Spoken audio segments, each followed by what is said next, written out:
Hello mga ka-crafty! Gusto nyo ba ng ganitong klase ng pen sleeve? Kakaiba at napaka-espesyal. Siyempre, paglagay mo ng ballpen mukhang pangregalo na kaagad. Sundan mo lang itong tutorial ko para malaman mo kung paano ko ito ginawa. So, eto na nga po, isinalang ko muna yung mga na-print ko na dito sa ating Silhouette Cameo para i-automatic ko silang putulin kasi syempre, tamad akong manggupit eh. Kaya, eto para shortcut. Eto na po ang ginawa ko. So guys, may 2 ways ako dito kung paano mag-cut nito. One is using just a scissor.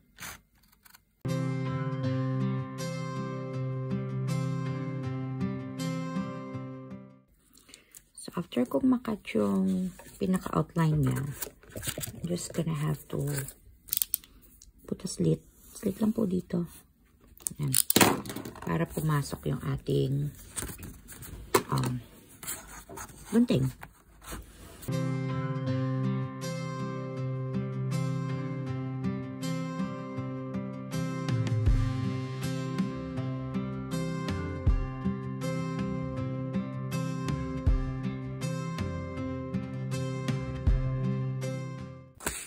Yan. So, nakat na po yung gitna. So, possible po talaga siya na makat siya. And then, another way that I do is using a ruler.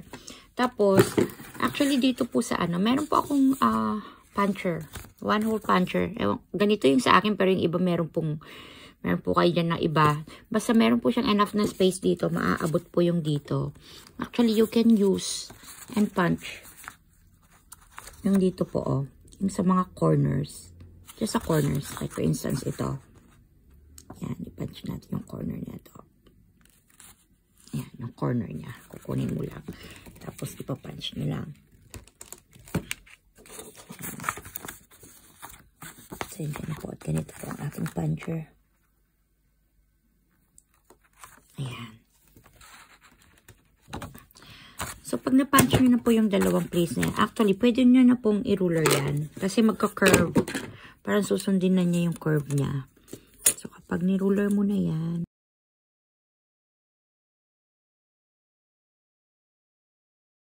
or pwede rin pong i-square ito.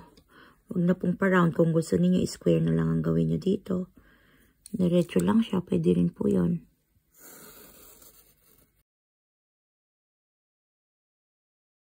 Siya po ha. Hindi ako marunong. So, mapapansin nyo po kapag kinat nyo po siya na gano'n. Tapos ipipress nyo lang. Ayan o, tanggal na siya. Diba? Naka-round na siya dito sa Pwede nyo pong gawin yung gano'n. Or, another thing is, kung meron po kayong X-Acto knife, yung pang shape talaga. Or, kahit yung cutter nyo lang, pwede naman po na kayo po susundan nyo pong gano'n.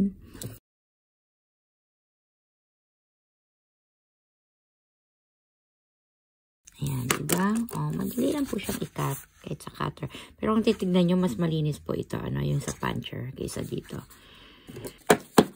So, eto na po yung mga nakat natin. Ayan, ang dami na nila. Actually, dinaan ko po lahat yan sa Silhouette Cameo natin. Mag-start na tayo magtupi. So, now we're gonna score. Mag-i-score po tayo. Ang ginagamit ko pong pang-score. Actually, meron po akong scoring board. But di ko po ganang ginagamit kasi parang mas gusto ko na tong si ballpen. Si ballpen na walang tinta. Ubos ang tinta ng aking red. Ayan.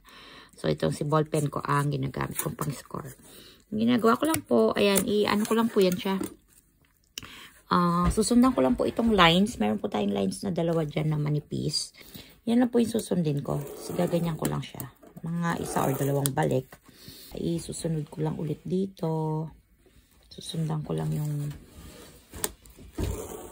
nandyan sa board. So, ayan, napakadali po. Makikita nyo po, kala nyo wala lang yung score, diba? Pero pag tinignan nyo po, ayan sa likod, oh.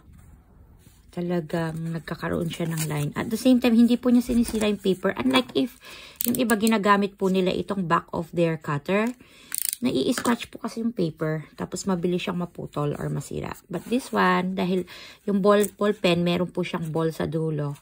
Ang ganda po ng pagka-score niya. Ayan, oh. Kadaling i-fold. Ayan, oh. Ganyanin nyo lang. Kadaling i-fold. Siyempre, ginagamitan ko po yan ng bone folder para po mas, para mas, tawag dito, hapit na hapit yung pagkaka-fold niya. Para talagang ma-maximize yung pagkaka-fold niya. Ganyan. So, igaganyan lang po. Yan. Tapos yan, i-glue nyo na dito. Ayan na siya, yung finished product natin. Ganyan siya. Okay, mag-glue tayo ng isa. Tapos after this, magta-time-lapse po ako para gawin ko na po lahat. And pakita ko sa inyo yung mga finished product. Ayan po, i-glue natin ito. Kung gusto nyo po itong gamitan ng double-sided tape, it's up to you po. Pero ako kasi mas prefer ko itong nag-glue. Matipid. At the same time, matibay din naman. And also, awan ko, basta nakaugalian ko na yung nag-glue ako. So, ayan, gaganyanin lang siya. Tignan ko yung sugat ko. Sakit. Tapos, parang, gaganon ko siya para palabas po yung glue. Just in case may sobra man, sa glue na nilagay ko. Hindi siya sa loob, didikit, kundi sa labas. Ayan. Ito na po yung pen sleeve natin. Okay? May butas siya diyan. May butas din diyan. Parang, mamaya, lalagyan ko po kayo ng sample kung paanong itsura niya kapag merong mga pen na siya. Okay? Ayan po. So, i-continue po natin yung video natin. Naka-time-lapse po ako dyan para mabilis. Bali, tinatapos ko lang po ng score lahat po ng ating mga natitira pang mga pen sleeves na hindi pa po nai-score. Sabay-sabay ko silang ini-score, tapos mamaya sabay-sabay ko po silang itutupi lahat at sabay-sabay ko rin pong i-glue lahat sila.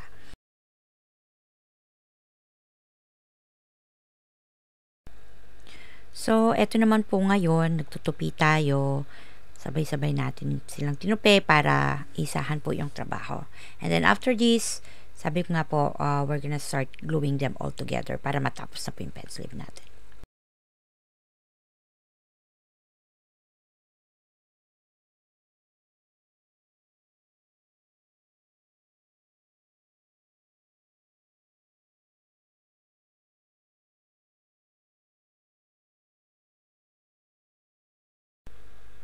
Ito na po yung final and last step para sa ating mga pen sleeves.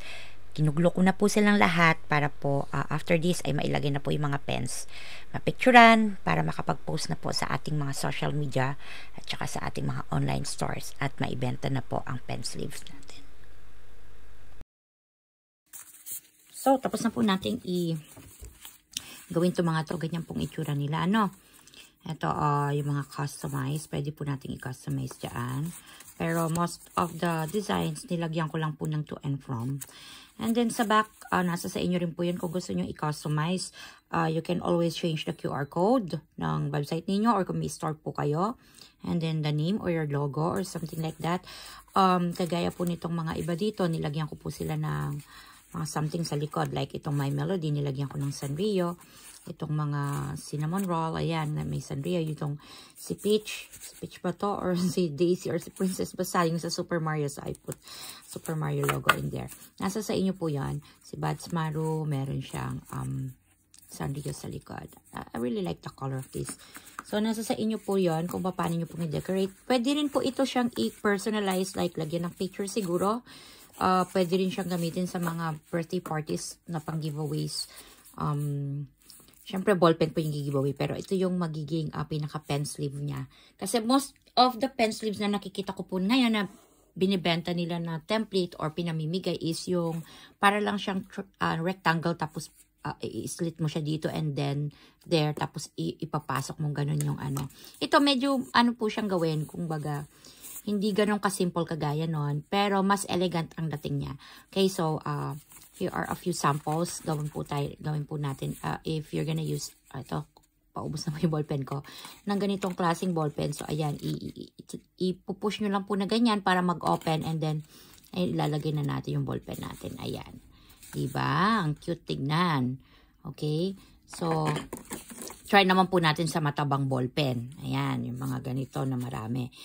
Pwede rin po siya, kasya siya. Kahit mataba yung ballpen nyo. Ayan, kakasya siya. Ayan po. Parang mas maganda to kung pink ang gagamitin. Para terno naman. Ayan, something like this.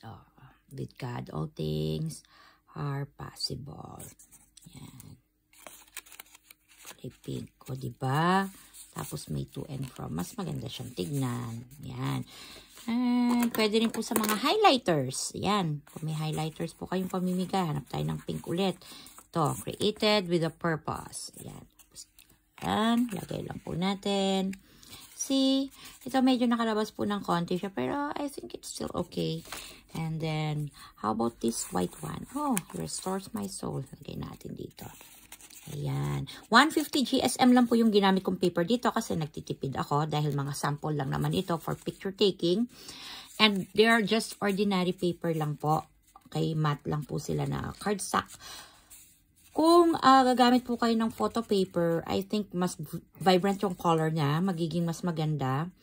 And it's up to you po kung anong gusto nyo gamitin na papel. Hindi naman po bawal. Pero para sa akin, napakadali pong itupin ito. Napakadaling i-glue. Actually, kahit ganito lang, it's okay. For me ha, ewan ko lang po sa inyo. Kung maglalaminate po kayo, make sure yung pagdidikitan ng glue, huwag nyo pong lagyan ng laminate kasi mahihirapan po kayo magdikit dyan. Pero I don't think it needs lamination anymore. Ayan o. Ito po sila. Ganyan pong itsura nila pag may mga ballpen na. Ayan. Kaka-cute. Diba? And then, kung gusto nyo pong ipalit, ito ilagay dito, ito ilagay doon. Nasa sa inyo po, editable naman po yung Canva natin. So, eto, mabilis ang tingin lang po ng ating mga designs kung gaano sila kagaganda. Ayan po.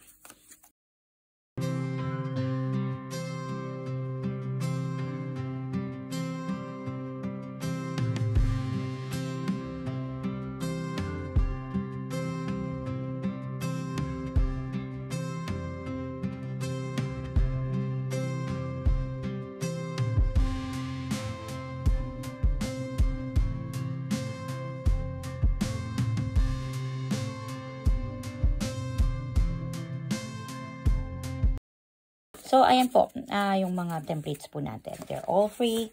I-share po natin sa mga friends natin. And I'd be very, very grateful kung makaka-invite po tayo ng mga kaibigan natin. Share po natin yung video natin and mag-like po dito sa page natin kasi yan lang po yung nagbibigay sa akin ng inspiration to continue on making videos and new templates po sa inyo na free. Thank you very much po and feel free to grab everything you can dito po sa page natin. Lahat po yan libre, including po yung mga pictures kung gusto nyo pong i-post sa inyong mga websites and sa inyong mga online stores. Kung nasa Facebook po kayo nanonood right now, nandiyan na po yung link sa mga post natin, nandiyan na po lahat yung mga info. Kung sa YouTube naman po kayo nanonood right now, tignan nyo lang po yung description natin. Nandun po yung link papunta dun sa Facebook natin. And even po yung mga links ng Canva. Pero mas maganda dun po kayo sa Facebook sa akin mag-follow para updated po kayo parati sa mga bago nating pinopost. Yun lang po. Salamat po and have a blessed day.